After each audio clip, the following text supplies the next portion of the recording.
tous, bienvenue dans le JT du soir d'Algérie. Voici l'actualité de ce mercredi 30 décembre 2020.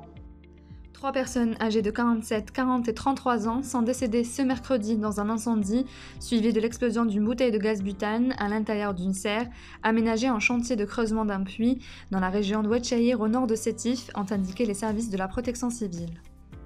Les équipes de la protection civile de la wilaya de Blida ont retrouvé ce mercredi 30 décembre le corps sans vie du randonneur porté disparu depuis vendredi dernier dans la région montagneuse de Daya, au sud-ouest de la wilaya de Blida. Un fourgon chargé de produits chimiques jugés dangereux a été intercepté ce mercredi matin à Hammam Sokhna, près de Sétif, par les services de police de cette ville au cours d'un contrôle de routine. Le véhicule ne transportait pas moins de 600 litres d'acide chlorhydrique, 400 litres d'oxygène et 100 kg de produits chimiques inconnus. La cargaison fut aussitôt saisie et le conducteur emmené au poste de police où une enquête a été ouverte pour connaître les tenants et les aboutissants de cette affaire. Au moins 26 personnes sont mortes et 50 autres sont blessées dans des explosions qui ont frappé mercredi l'aéroport d'Aden à l'arrivée des nouveaux ministres yéménites. Selon des vidéos de l'événement, au moins 2 explosions se sont produites lorsque l'avion a atterri et que les responsables ont commencé à sortir de l'appareil.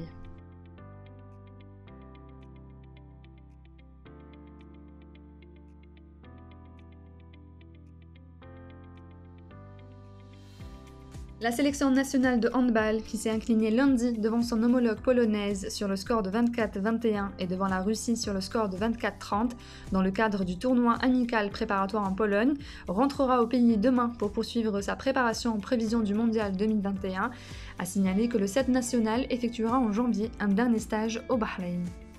On termine ce JT avec ces belles images de neige dans le village d'Ishiladen, situé à 12 km de la ville d'Arbo, et du lac noir d'Akfadou, situé à l'ouest de la wilaya de Béjaïa. C'est la fin de ce journal, merci de l'avoir suivi. L'information continue sur www.lesoirdalgerie.com. N'hésitez pas à nous suivre sur nos réseaux sociaux qui s'affichent juste en bas de votre écran.